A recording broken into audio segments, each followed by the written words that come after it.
Hello guys, today in this video I'm gonna to show you how to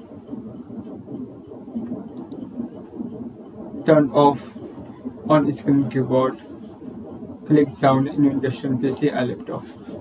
So very easy, first click on start, now click on settings.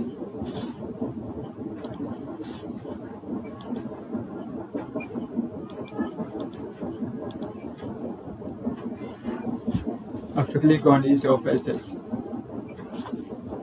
click on keyboard, click on use the on screen keyboard.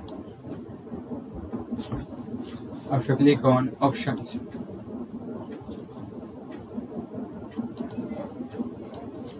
here option use the click sound, so if you want to turn off, so uncheck this box.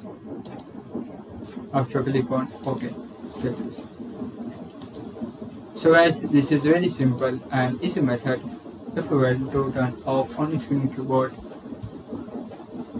sound switch in induction PC or laptop. Thank you for watching this video. Please subscribe to my channel for latest update.